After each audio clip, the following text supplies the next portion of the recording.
My name is Ethan Caldwell, 47 years old, and I stood in a glass office as my 12-year career at Apex Dynamics was obliterated by a smug supervisor young enough to be my son.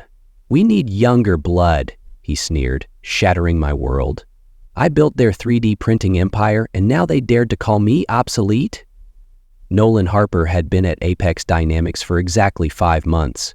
I had been there for 12 years. I stood in his glass office watching him shuffle through papers he clearly did not understand. Behind him, through the window, I could see the production floor where 6 industrial 3D printers hummed in perfect synchronization. Every single one of those machines ran on calibration protocols I had written. Every tolerance, every parameter, every fail-safe. All of it came from my head, my hands, my experience. "Ethan, I appreciate everything you have done here," Nolan continued, not bothering to look up from his tablet. "But the industry is changing. We need fresh perspectives, innovation. The board wants us to modernize our approach." "Modernize?" I snapped, my voice shaking. "I turned 2 junk printers into a $6 million zero-cents operation. You call that outdated?" He smirked, unfazed. "The board disagrees, Ethan. Your methods are stuck in the past." I had trained 3 generations of technicians. I had built the department from 2 desktop printers to a full manufacturing operation that brought in $6 million zero-cents annually. But apparently that did not count as innovation. "When do you want me gone?" I asked. "End of the month would be ideal. Human resources will handle the transition details." I nodded once. No shouting, no pleading. I had watched younger men get escorted out in handcuffs for less dignity than that. "I will clean out my desk. Actually, Ethan, we would prefer if you just take your personal items. Security protocol, you understand?" I understood perfectly. They wanted me out before I could document anything, before I could leave instructions, before I could make their transition easy. I walked back to my workstation, past the machines that had been my life for the better part of 2 decades. Caleb, one of my technicians, looked up from a calibration screen. "Everything okay, Mr. Caldwell?" "Just fine, Caleb. Keep those tolerances tight." I gathered my coffee mug, a photo of my late wife Sophia, and a small toolkit that had belonged to my father. Everything else, the technical manuals, the protocol documentation, the troubleshooting guides, stayed exactly where it was in my head. As I walked toward the exit, I caught a glimpse of Nolan through his office window. He was on the phone, probably already calling employment agencies looking for my replacement.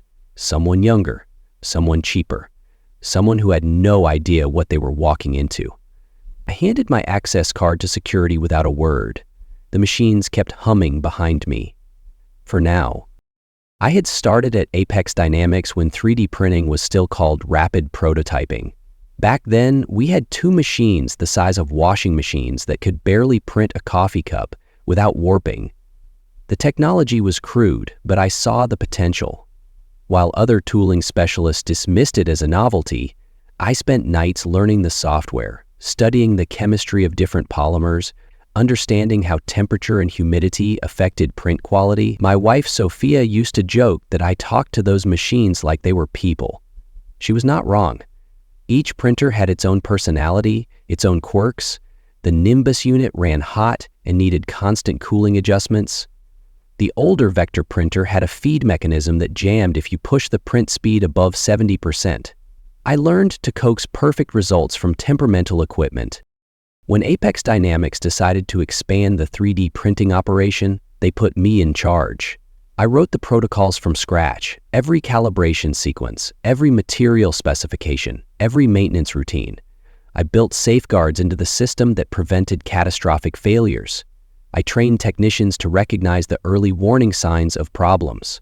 For 12 years, we had never had a complete production shutdown. Nolan Harper had arrived 5 months ago with an MBA and big ideas about efficiency. He had never run a machine in his life, but he had spreadsheets that showed how much money the company could save with newer equipment and younger operators. He talked about Industry 4 and artificial intelligence like they were magic solutions that would eliminate the need for experience. I had tried to warn him about the complexity of our setup. Our 6 machines were not just printers. They were an interconnected system, the material handling, the environmental controls, the quality assurance protocols. Everything depended on precise calibration. But Nolan saw only numbers on his reports: production output, labor costs, efficiency metrics. The warning signs had been there for weeks. Nolan started questioning my recommendations. He brought in consultants who had never worked with our specific equipment. He talked about outsourcing calibration to automated systems. When I explained why that would not work with our current setup, he accused me of being resistant to change. Resistant? I'd retorted in one heated meeting. I'm the only reason your machines haven't exploded. You're gambling with systems you don't understand. He'd waved me off, muttering about old school thinking. Last week, he had asked me to document all our procedures for the transition. I told him the documentation already existed in the system. What I did not tell him was that the most critical information, the tolerance specifications that kept everything running smoothly, existed only in my memory. Those numbers were not written down anywhere. They were the result of years of trial and error, thousands of test runs, countless adjustments made at 3 a.m. when nobody else was around. Now I was sitting in my truck in the parking lot, watching Nolan through his office window, wondering how long it would take. I spent the weekend in my basement working on a project that had been sitting unfinished for months. Sophia had always wanted a wooden music box with intricate carved details. I never found the time to complete it while I was working 50-hour weeks. Now I had nothing but time. Monday morning, I did not drive to Apex Dynamics. Instead, I stayed home and sanded the music box smooth, thinking about what came next. At 47, I was too young to retire, but too old to start over easily. The 3D printing industry was small. Word would get around about why I left. Nolan would make sure of that. Around 11 o'clock IEM, my phone rang. "Caleb, Mr. Caldwell, we're having some issues with Machine 2. The tolerances are drifting and I cannot figure out why." I almost answered, almost walked him through the calibration sequence that would fix the problem.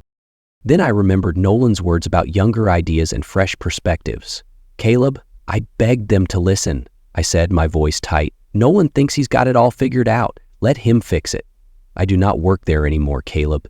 You will need to ask Mr. Harper. He said to figure it out ourselves. Said the manuals have everything we need." "The manuals?" I almost laughed. The official documentation covered basic operation and standard maintenance. What it did not cover were the subtle adjustments needed to compensate for the building's HVAC system, the seasonal humidity changes, the way the concrete floor expanded and contracted with temperature shifts. Those adjustments were art, not science. "I am sorry, Caleb. My hands are tied." I hung up and went back to my woodworking. The music box was coming together nicely. Sophia would have loved the way the light played across the carved lilies on the lid. Tuesday, Caleb called again. Machine 2 was still drifting, and now Machine 4 was showing similar symptoms. By Wednesday, he sounded desperate. 3 machines were running outside acceptable tolerances. Production was slowing down. Quality control was rejecting 25% of the parts. I did not answer his calls after that. Thursday afternoon, I drove past Apex Dynamics on my way to the hardware store. The parking lot was full of cars I did not recognize. Consultants, probably troubleshooters brought in to solve problems that should not exist. Friday morning, I was applying the final coat of varnish to the music box when the phone rang. This time, it was not Caleb. It was Nolan. "Ethan, we need to talk. I do not work for you anymore, remember? The machines are having some technical difficulties. We could use your expertise as a consultant." Technical difficulties? Like they had caught the flu or something. I set down my brush and walked to the window. The morning sun was hitting the trees just right, casting long shadows across my yard. Sophia used to love mornings like this. "What kind of difficulties?" I asked. "Production issues, quality problems. Nothing we cannot handle, but your input would be valuable. Nothing they could not handle. If that were true, he would not be calling." "You're drowning, Nolan," I said coldly. "Admit it. You threw me out and now your empire's crumbling," he stammered. "It's not that bad, Ethan, just a hiccup." "I might be available for consulting work," I told Nolan. "My rate is $250, 0 cents an hour, minimum 3-hour blocks, payment up front." There was a long pause. "That seems excessive, Ethan. That is the market rate for emergency troubleshooting. Take it or leave it." He took it. That told me everything I needed to know about how bad things had gotten. I arrived at Apex Dynamics Monday morning and badged in with a temporary visitor card. The production floor looked like a war zone. 2 machines were completely shut down, their air lights blinking red. The other 4 were running, but I could hear the strain in their motors, the inconsistent rhythm that meant trouble. Caleb met me at the entrance, looking like he had not slept in days. "Mr. Caldwell, thank God you are here. We have been trying everything, but nothing works for more than a few hours." I walked the floor, listening to each machine, checking the readouts on their control panels. The symptoms were exactly what I expected. The calibration parameters were drifting because nobody understood the environmental compensation factors I had built into the system. "What have you tried so far?" I asked. "We recalibrated everything according to the manual, brought in technicians from the equipment manufacturer, even had a consultant from Nimbus Corporate come out, and they all said the machines are operating within normal specifications. But we keep getting defective parts. Print jobs are failing halfway through. The quality control department is rejecting everything. I nodded and pulled out my phone, making notes. The problems were cascading exactly as I had anticipated. The drift in Machine 2 had been the canary in the coal mine. Now the environmental factors that affected one machine were affecting them all. Nolan appeared beside me, looking uncomfortable in his expensive suit. "So, what do you think, Ethan? Can we get this sorted out quickly?" "That depends. What changes have you made since I left?" "Nothing major. We brought in a new calibration consultant, updated some of the software parameters, made a few efficiency improvements." "Efficiency improvements." I almost smiled. "Show me what you changed." For the next 3 hours, Nolan walked me through the modifications his consultant had recommended. New temperature settings that were supposed to reduce print times. Adjusted feed rates that looked good on paper, but ignored the realities of our specific setup. Software updates that had overridden custom parameters I had spent years perfecting. Every single change was wrong. Not dramatically wrong, but subtly wrong in ways that would compound over time, like adjusting a watch by a few seconds each day. Eventually, you would miss your appointment. "This is fixable," I told Nolan, "but it will take time and it will require undoing most of what your consultant recommended."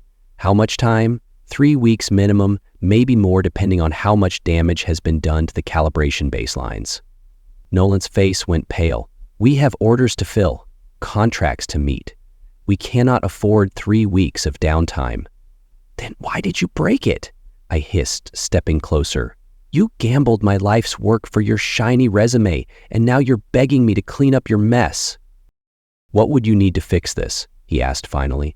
"Full access to all systems, authority to make any changes I deem necessary, and no interference from your other consultants." "Done."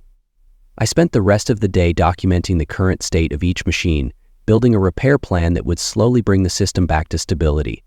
But as I worked, I realized something that made me pause. They had not just changed my calibration parameters, they had changed them in a way that made the system completely dependent on constant manual adjustment. Without someone who understood the underlying relationships between temperature, humidity, material flow, and print quality, the machines would never run consistently. Nolan had not just fired me. He had broken something that could not be easily fixed. On Wednesday morning, I was calibrating Machine 6 when I discovered something that stopped me cold. The machine's maintenance log showed software updates that I had not authorized. Someone had been in the system after I left, making changes to core parameters that controlled how the machines communicated with each other. I called Caleb over. "Who installed these updates?" He looked at the screen, frowning. "Mr. Harper brought in a consultant last week, some guy from a company called Vinex Solutions. Said he could optimize our network efficiency." Vinex Solutions? I had never heard of them, but the changes they made were sophisticated. Too sophisticated for a random consultant. This was not about efficiency, it was about creating vendor dependency. I spent the next hour digging through system logs, following the digital breadcrumbs. What I found made my blood run cold. The consultant had not just updated software, he had installed remote monitoring tools that gave Vinex Solutions access to our production data, our calibration settings, our entire manufacturing process.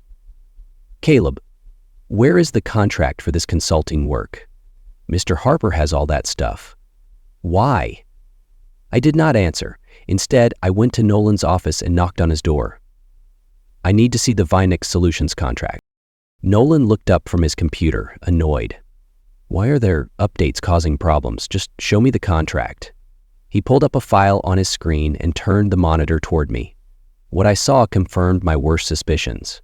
Vinex Solutions was not a consulting company. They were a 3D printing service bureau, a direct competitor to our manufacturing operation. The contract was structured as a systems optimization agreement, but buried in the technical specifications was language that gave Vinex access to our production data for quality assurance purposes. They were not trying to fix our machines. They were sabotaging them while stealing our intellectual property. Nolan, you have been played. What are you talking about? I turned his monitor back toward him and highlighted the relevant sections. This company is not trying to help you. They are putting you out of business. Look at their website. Nolan pulled up Vinex's site. Their homepage featured case studies from companies that had switched from in-house 3D printing to outsourced manufacturing companies, just like Apex Dynamics. The software updates they installed are designed to make your machines unreliable, I explained. Meanwhile, they are harvesting your production data to understand your customer requirements. When your machines finally fail completely, they will be perfectly positioned to offer you a full-service alternative. Nolan stared at the screen, his face cycling through confusion, anger, and something that might have been fear. You idiot, I said, my voice low and venomous. You handed our secrets to thieves because you thought you were smarter than me.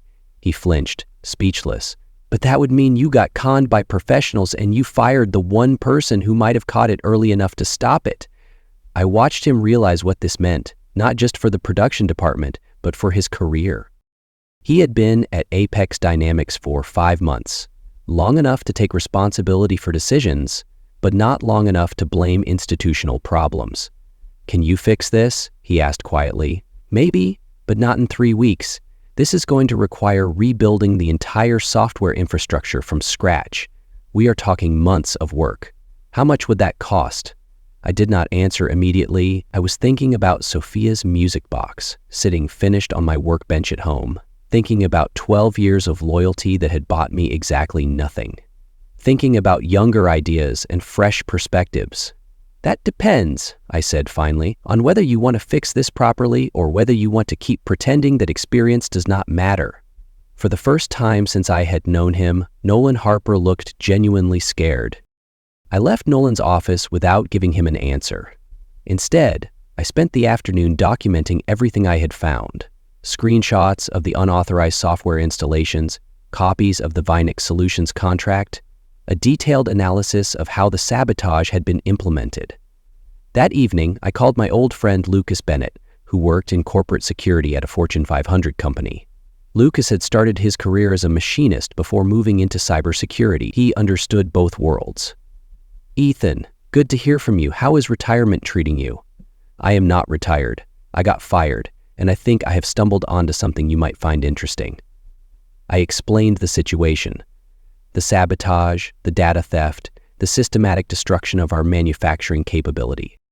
Lucas listened without interrupting, asking technical questions that told me he understood the implications. This is bigger than just your company, he said when I finished. If Vinex is doing this to you, they are probably doing it to others. Industrial sabotage on this scale is federal crime territory. What would you do? Document everything, but do not tip them off that you know. If they realize you have figured out their game, they will shut down their operation and disappear. What about Apex Dynamics? We have contracts to fulfill.